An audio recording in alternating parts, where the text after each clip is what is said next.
ಸ್ನೇಹಿತರೆ, ಮೀಡಿಯಾ ಮಾಸ್ಟರ್ಸ್ಗೆ ಸ್ವಾಗತ ಸುಸ್ವಾಗತ.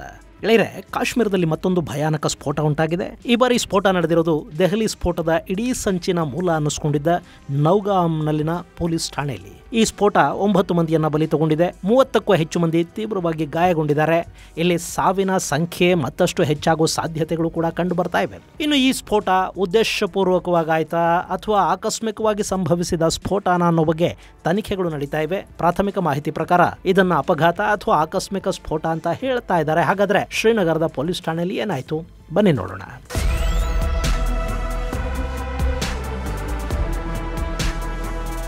ಗೆಳೆಯರೆ, ಶ್ರೀನಗರದ ನೌಗಾಮ್ ಪೊಲೀಸ್ ಠಾಣೆಯಲ್ಲಿ ಶುಕ್ರವಾರ ರಾತ್ರಿ ಭಯಾನಕ ಸ್ಫೋಟ ಸಂಭವಿಸಿದೆ. ಅಲ್ಲಿನ ಸಿಸಿಟಿವಿ ದೃಶ್ಯಾವಳಿಗಳು ಕೂಡ ತುಂಬಾನೇ ಭಯಾನಕವಾಗಿವೆ. ಆ ಸ್ಫೋಟದಿಂದ ಸುಮಾರು 300 ಮೀಟರ್ಗಳ ದೂರದವರೆಗೆ ಅಲ್ಲಿದ್ದವರ ದೇಹದ ಭಾಗಗಳು ಹಾರಿ ಹೋಗಿವೆ.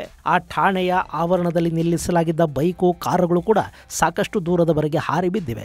ಅಲ್ಲಿ ಭಯಾನಕ ವಾತಾವರಣ ನಿರ್ಮಾಣ ಆಗಿತ್ತು ಮತ್ತು ಸ್ಫೋಟದ ನಂತರ ಅಲ್ಲಿ ಪೊಲೀಸ್ ಠಾಣೆಯ ಅವಶೇಷಗಳು ಮಾತ್ರ ಉಳ್ಕೊಂಡಿದ್ವು. ಇನ್ನು ಸ್ಫೋಟಕ್ಕೆ ಕಾರಣವಾಗಿದ್ದು ಫರೀದಾಬಾದಲ್ಲಿ ಹಾಗೂ ಇನ್ನಿತರ ಕಡೆಗಳಲ್ಲಿ ವಶಪಡಿಸಿಕೊಳ್ಳಲಾಗಿದ್ದ ಅಮೋನಿಯಂ ನೈಟ್ರೇಟ್ ಮತ್ತು ಇನ್ನಿತರ ಸ್ಫೋಟಕ ಪದಾರ್ಥಗಳು. ನಿಮಗೆ ಗೊತ್ತಲ್ಲ, ದೆಹಲಿಯಲ್ಲಿ ನಡೆದ ಬಾಂಬ್ ಸ್ಫೋಟ ಪ್ರಕರಣವನ್ನು ಬೆನ್ನಹತ್ತಿದ್ದ ಪೊಲೀಸರು ಸಾಕಷ್ಟು ಪ್ರಮಾಣದ ಅಮೋನಿಯಂ ನೈಟ್ರೇಟ್ ಅನ್ನು ವಶಪಡಿಸಿಕೊಂಡಿದ್ರು. ಫರೀದಾಬಾದಲ್ಲಿ ಸುಮಾರು 350ರಿಂದ 360 ಕೆಜಿಯಷ್ಟು ಅಮೋನಿಯಂ ನೈಟ್ರೇಟ್ ಸಿಕ್ತು. ಹಾಗೆ ಪುಲ್ವಾಮಾದ ಸಮೀಪ ಕೂಡ 106 ಕೆಜಿಗಳಷ್ಟು ಸ್ಫೋಟಕಗಳನ್ನು ವಶಪಡಿಸಿಕೊಳ್ಳಲಾಯಿತು. ಇದೆಲ್ಲವನ್ನು ಬಳಸಿ ಭಾರತದಾದ್ಯಂತ ನಾನಾ ಕಡೆಗಳಲ್ಲಿ ಉಗ್ರರು ವಿಧ್ವಂಸವನ್ನು ಸೃಷ್ಟಿ ಮಾಡೋ ಯೋಜನೆಯನ್ನು ರೂಪಿಸಿದ್ರು. ಅದನ್ನು ತಪ್ಪಿಸೋದ್ರಲ್ಲಿ ನಮ್ಮ ಏಜೆನ್ಸಿಗಳು ಯಶಸ್ಸನ್ನು ಪಡ್ಕೊಂಡ್ವು. ಹೀಗೆ ಉಗ್ರರ ಸಂಚು ವಿಫಲವಾಗ್ತಿರೋ ಹೊತ್ತಲ್ಲಿ ಆ ಗ್ಯಾಂಗಿನ ಸದಸ್ಯರನ್ನ ಒಬ್ಬೊಬ್ಬರನ್ನಾಗಿ ಪೊಲೀಸರು ಅರೆಸ್ಟ್ ಮಾಡೋದಕ್ಕೆ ಶುರು ಮಾಡಿದ ನಂತರ ಅದರ master mind doctor Umar un Nabi ಆತಂಕಕ್ಕೀಡಾದ. ಮುಂದೆ ಪೊಲೀಸರು ತನ್ನ ಬಳಿಗೂ ಬರ್ತಾರೆ ಅನ್ನೋದನ್ನ ಅರ್ಥ ಮಾಡ್ಕೊಂಡ.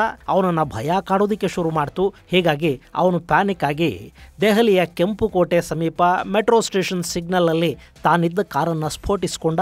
ಆ ಸ್ಫೋಟದಲ್ಲಿ ಸುಮಾರು 10 ಮಂದಿ ಸಾವಿಗೀಡಾದ್ರು, 16 ಮಂದಿ ಗಾಯಗೊಂಡ್ರು. ಹೀಗೆ ಮಾಡೋ ಮೂಲಕ ಅವನು ಭಾರತದಲ್ಲಿ ದೊಡ್ಡ ಅನಾಹುತವನ್ನು ತಡೆಯೋದಕ್ಕೆ ಸಾಧ್ಯವಾಯಿತು ಅನ್ನೋ ನೆಮ್ಮದಿ ಪೂರ್ತಿಯಾಗಿ ಏಜೆನ್ಸಿಗಳಿಗೆ ಸಿಗದ ಹಾಗೆ ನೋಡಿಕೊಂಡ.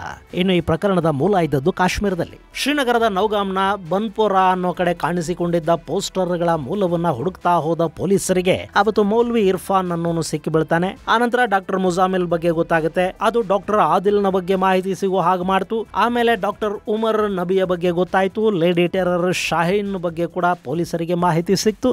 ಒಬ್ಬೊಬ್ಬರೇ ಸಿಂಡಿಕೇಟ್ನ ಸದಸ್ಯರು ಅರೆಸ್ಟ್ ಆಗ್ತಾ ಹೋದ್ರು. ಇದೆಲ್ಲ ಆಗಿದ್ದು ಬನ್ಪೋರಾದಲ್ಲಿ ಸಿಕ್ಕಿದ್ದ ಪೋಸ್ಟರ್ನ ಮೂಲಕ.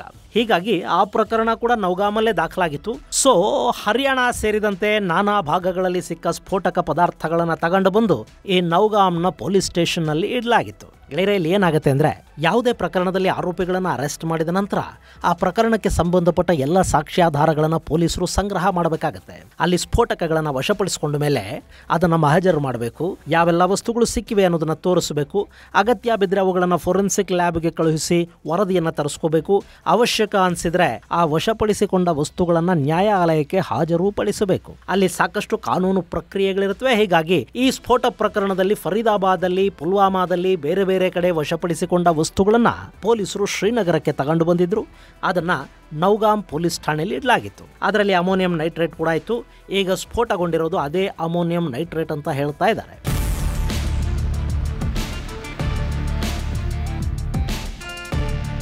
ಗೆಳೆಯರೆ, ಈ ಅಮೋನಿಯಂ ನೈಟ್ರೇಟ್ ಬಗ್ಗೆ ನಿಮಗೆ ಗೊತ್ತಿದೆ ಅಂದ್ಕೋತೀನಿ. ಅದನ್ನು ನಮ್ಮ ಆಸ್ಪತ್ರೆಗಳಲ್ಲೂ ಉಪಯೋಗಿಸ್ತಾರೆ. ಫಸ್ಟ್ ಏಡ್ ಕಿಟ್ ಅಲ್ಲಿ ಕೂಡ ಸ್ವಲ್ಪ ಪ್ರಮಾಣದ ಅಮೋನಿಯಂ ನೈಟ್ರೇಟ್ ಇರುತ್ತೆ. ಅದು ನೀರಿಗೆ ಬಿದ್ದರೆ ತಣ್ಣಗಾಗುತ್ತೆ. ಬಿಸಿಗೆ ಎಕ್ಸ್ಪೋಸ್ ಆದರೆ, ಕೆಮಿಕಲ್ ರಿಯಾಕ್ಷನ್ಗೆ ಒಳಗಾದರೆ ಭಯಾನಕವಾಗಿ ಸ್ಫೋಟಗೊಳ್ಳುತ್ತೆ. ಅಮೋನಿಯಂ ನೈಟ್ರೇಟ್ ಅನ್ನ ಗ್ರಾನ್ಯುಲ್ ಅಥವಾ ಪ್ರಿಲ್ ರೂಪದಲ್ಲಿ ಶೇಖರಣೆ ಮಾಡಿಟ್ಟಿರ್ತಾರೆ. ನಮ್ಮ ಹೊಲಗಳಿಗೆ ಬಳಸುವ ರಸಗೊಬ್ಬರಗಳಿಗೆ ಕೂಡ ಅಮೋನಿಯಂ ನೈಟ್ರೇಟ್ ಅನ್ನ ಬಳಸೋದುಂಟು. ಹಾಗೆ ಗಣಿಗಾರಿಕೆಗಳಲ್ಲಿ ಮಾಡೋ ಸ್ಫೋಟಗಳಿಗೆ ಕೂಡ ಇದನ್ನ ಬಳಸ್ತಾರೆ. ಗೆಳೆಯರೆ, ಇದರ ಸ್ಫೋಟ ಎಷ್ಟು ಭಯಾನಕವಾಗಿರುತ್ತೆ ಅನ್ನೋದನ್ನ ನೀವು ಅರ್ಥ ಮಾಡ್ಕೋಬೇಕು ಅಂದ್ರೆ, ಬೈರೂತ್ ಅಂದ್ರೆ ಲೆಬನಾನ್ನ ರಾಜಧಾನಿಯಲ್ಲಿ 2020ರಲ್ಲಿ ನಡೆದ ಭಯಾನಕ ಸ್ಫೋಟದ ನೆನಪನ್ನು ಒಮ್ಮೆ ಮಾಡಿಕೊಳ್ಳಿ. ಆ ಬಂದರು ನಗರದಲ್ಲಿ ದಾಸ್ತಾನು ಮಾಡಿಟ್ಟಿದ್ದ ಟನ್ಗಟ್ಟಲೆ ಅಮೋನಿಯಂ ನೈಟ್ರೇಟ್ ಅವತ್ತು ಸ್ಫೋಟಗೊಳ್ತು. 106 ಮಂದಿಯಲ್ಲಿ ಸಾವಿಗೀಡಾದರು. ಇನ್ನು ಪುಲ್ವಾಮಾ ದಾಳಿಯ ಸಂದರ್ಭದಲ್ಲಿ ಕೂಡ ಉಗ್ರರು ಅಮೋನಿಯಂ ನೈಟ್ರೇಟ್ ಅನ್ನೇ ಬಳಕೆ ಮಾಡಿದ್ರು. ಭಾರತದಲ್ಲಿ ನಡೆದ ಸಾಕಷ್ಟು ಉಗ್ರ ದಾಳಿಗಳಿಗೆ ಈ ಅಮೋನಿಯಂ ನೈಟ್ರೇಟ್ ಬಳಕೆ ಆಗಿದ್ದಿದೆ. ಅದಕ್ಕೆ ಕಾರಣ ಅದು ಸುಲಭವಾಗಿ ಸಿಗುತ್ತೆ ಅನ್ನೋದು. ಲ್ಯಾಬ್ಗಳಲ್ಲಿ, ಗೊಬ್ಬರದ ಅಂಗಡಿಗಳಿಂದ, ಕೆಮಿಕಲ್ಸ್ ಮಾರಾಟಗಾರರಿಂದ ಅಮೋನಿಯಂ ನೈಟ್ರೇಟ್ನ ಖರೀದಿ ಮಾಡೋದಕ್ಕೆ ಸಾಧ್ಯವಾಗುತ್ತೆ. ಜೊತೆಗೆ ಇದು ಭಯಾನಕವಾದ ಇಂಪ್ಯಾಕ್ಟ್ ಅನ್ನು ಉಂಟು ಮಾಡಬಲ್ಲ ಸ್ಫೋಟಕಗಳಿಗೆ ಕಾರಣ ಆಗುತ್ತೆ. ಹೀಗಾಗಿ ಉಗ್ರರು ಇದನ್ನ ಹೆಚ್ಚು ಬಳಕೆ ಮಾಡ್ತಾ ಇದ್ದಾರೆ. ಇನ್ನು ಮೊನ್ನೆ ಡಾಕ್ಟರ್ ಸಿಂಡಿಕೇಟ್ ಕೂಡ ದೊಡ್ಡ ಪ್ರಮಾಣದಲ್ಲಿ ಅಮೋನಿಯಂ ನೈಟ್ರೇಟ್ ಅನ್ನ ಸಂಗ್ರಹ ಮಾಡಿತು. ಅದನ್ನು ವಶಪಡಿಸಿಕೊಂಡ ಪೊಲೀಸರು ನೌಗಾಮ್ಗೆ ತಗೊಂಡು ಬಂದಿದ್ರು. ಅಲ್ಲಿನ ಪೊಲೀಸ್ ಠಾಣೆಯಲ್ಲಿ ಇಟ್ಟಿದ್ದ ಈ ಸ್ಫೋಟಕವನ್ನ ಪರೀಕ್ಷೆ ಮಾಡೋದಕ್ಕೆ FSLನ ಅಧಿಕಾರಿಗಳು ಅಲ್ಲಿಗೆ ಬಂದಿದ್ರು. ಇದೇ ಸಂದರ್ಭದಲ್ಲಿ ಅಲ್ಲಿ ಭಯಾನಕ ಸ್ಫೋಟ ಸಂಭವಿಸಿದೆ. ಅದರಲ್ಲಿ ಜಮ್ಮು ಕಾಶ್ಮೀರ ವಿಶೇಷ ತನಿಖಾ ತಂಡದ ಪೊಲೀಸ್ ಅಧಿಕಾರಿ ಇನ್ಸ್ಪೆಕ್ಟರ್ ಅಸ್ರಾರ್, ತಹಶೀಲ್ದಾರ್ ಮುಜಾಫರ್, ನೌಗಾಮ್ನ ಪೊಲೀಸರು ಮತ್ತು FSL ಸಿಬ್ಬಂದಿ ಸೇರಿ 9 ಮಂದಿ ಸ್ಥಳದಲ್ಲೇ ಸಾವಿಗೀಡಾಗಿದ್ದಾರೆ. ಸ್ಫೋಟದ ಭೀಕರತೆ ಹೇಗಿತ್ತು ಅಂದ್ರೆ ಅಲ್ಲಿ ಸಾಕಷ್ಟು ಜನರ ದೇಹಗಳನ್ನ ಐಡೆಂಟಿಫೈ ಮಾಡೋದಕ್ಕೆ ಕೂಡ ಸಾಧ್ಯ ಆಗ್ತಾ ಇಲ್ಲ. ದೇಹದ ಅಂಗಾಂಗಗಳು 300 ಮೀಟರ್ ದೂರದವರೆಗೆ ಛಿದ್ರಗೊಂಡು ಎಸೆಯಲ್ಪಟ್ಟಿವೆ. ಇನ್ನು ಗಾಯಾಳುಗಳನ್ನ ಸೇನಾ ಆಸ್ಪತ್ರೆಗೆ ಸಾಗಿಸಿ ಚಿಕಿತ್ಸೆಯನ್ನ ಕೊಡಿಸಲಾಗ್ತಾ ಇದೆ.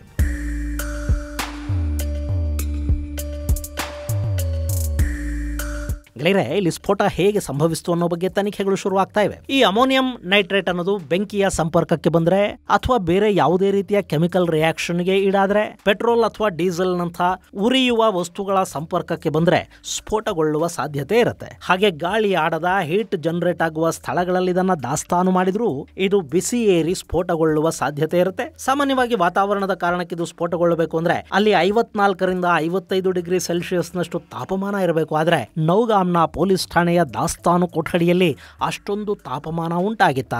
ಗಾಳಿ ಆಡದ ಸ್ಥಳದಲ್ಲಿ ಅದನ್ನ ಸ್ಟಾಕ್ ಮಾಡಿಟ್ಟಿದ್ರ? ಈ ಅಮೋನಿಯಂ ನೈಟ್ರೇಟ್ ಅನ್ನ ಸ್ಟೋರ್ ಮಾಡೋದಿಕ್ಕೊಂದಷ್ಟು ನಿಯಮಗಳಿವೆ. ಅದನ್ನ ಗಾಳಿ ಆಡುವ, ಹೆಚ್ಚು ಬಿಸಿ ಉಂಟಾಗದ ಗೋದಾಮುಗಳಲ್ಲಿ ಇಡಬೇಕು. ಅಲ್ಲಿ ಯಾವುದೇ ಕಾರಣಕ್ಕೂ ಬೆಂಕಿ ತಾಕೋದಕ್ಕೆ ಅವಕಾಶ ಇಲ್ಲದ ಹಾಗೆ ನೋಡ್ಕೋಬೇಕು. ಬಿಡಿ, ಸಿಗರೇಟು ಮುಂತಾದವುಗಳನ್ನು ಅವಾಯ್ಡ್ ಮಾಡಬೇಕು. ಪೇಪರ್ ಸೇರಿದಂತೆ ಬೇಗ ಬೆಂಕಿಗೆ ಆಹುತಿಯಾಗುವ ವಸ್ತುಗಳನ್ನಲ್ಲಿ ಇರದ ಹಾಗೆ ನೋಡ್ಕೋಬೇಕು. ಸಣ್ಣ ಕಿಡಿ ಕೂಡ ಈ ಅಮೋನಿಯಂ ನೈಟ್ರೇಟ್ ಅನ್ನ ಸ್ಫೋಟಗೊಳ್ಳೋ ಹಾಗೆ ಮಾಡುತ್ತೆ. ಇನ್ನು ಚೀಲಗಳಲ್ಲಿ ತುಂಬಿದ ಅಮೋನಿಯಂ ನೈಟ್ರೇಟ್ ನೆಲದಿಂದ ಸ್ವಲ್ಪ ಎತ್ತರದಲ್ಲಿರೋ ಹಾಗಿಡಬೇಕು. ಗೋಡೆಗಳಿಂದ ದೂರ ಅಂದ್ರೆ ಗೋಡೆಗಳಿಗೆ ತಾಕದ ಹಾಗೆ ಅದನ್ನು ದಾಸ್ತಾನು ಮಾಡಬೇಕು. ಹೀಗೆ ಸಾಕಷ್ಟು ಎಚ್ಚರಿಕಾ ಕ್ರಮಗಳನ್ನು ಕೈಗೊಳ್ಳೋದಕ್ಕೆ ಸೂಚಿಸಲಾಗುತ್ತೆ. ಆದ್ರೆ ಪೊಲೀಸ್ ಠಾಣೆಯಲ್ಲಿ ಸಂಗ್ರಹಿಸಿಟ್ಟಿದ್ದ ಈ ಅಮೋನಿಯಂ ನೈಟ್ರೇಟ್ ಅನ್ನ ಬೇಜವಾಬ್ದಾರಿಯಿಂದ ಅಲ್ಲಿ ಹ್ಯಾಂಡಲ್ ಮಾಡಲಾಯ್ತಾ? ಅದರ ಬಗ್ಗೆ ಅಲ್ಲಿನ ಪೊಲೀಸರಿಗೆ ಗೊತ್ತಿರಲಿಲ್ವಾ? ಅಥವಾ ಯಾರಾದರೂ ದುಷ್ಕರ್ಮಿಗಳು ಬೇಕಂತಲೇ ಅಲ್ಲಿ ಸ್ಫೋಟಕ್ಕೆ ಕಾರಣ ಆಗೋ ಥರದ ವಾತಾವರಣವನ್ನು ಸೃಷ್ಟಿ ಮಾಡಿದ್ರಾ? ಈ ಎಲ್ಲ ಆ್ಯಂಗಲ್ಗಳಲ್ಲೂ ತನಿಖೆ ಶುರುವಾಗಿದೆ. ಮತ್ತೊಂದು ಕಡೆ ದೆಹಲಿ ಬಾಂಬ್ ಸ್ಫೋಟಕ್ಕೆ ಸಂಬಂಧಿಸಿದ ಹಾಗೆ ಪೊಲೀಸರು 4 ಕಾರುಗಳನ್ನು ಹುಡುಕ್ತಾ ಇದ್ರು. ಅದರಲ್ಲಿ ಒಂದು ಉಮರ್ ತನ್ನನ್ನು ತಾನು ಸ್ಫೋಟಿಸಿಕೊಂಡ ಕಾರಾಗಿತ್ತು. ಇನ್ನೊಂದು ಕೆಂಪು ಬಣ್ಣದ ಎಕೋ ಸ್ಪೋರ್ಟ್ಸ್ ಕಾರು, ಮತ್ತೊಂದು ಸ್ವಿಫ್ಟ್ ಕಾರು, ಅದು ಲೇಡಿ ಟೆರರ್ ಶಹೀನಾ AK-47 ಸಮೇತ ಸಿಕ್ಕಿ ಬಿದ್ದಿದ್ಲಲ್ಲ ಆ ಕಾರು. ಇದಲ್ಲದೆ ಇನ್ನೂ ಒಂದು ಬ್ರಿಜಾ ಕಾರ್ಗಾಗಿ ಹುಡುಕಾಟ ನಡೀತಾ ಇತ್ತು. ಈಗ ಅದು ಕೂಡ ಸಿಕ್ಕಿದೆ.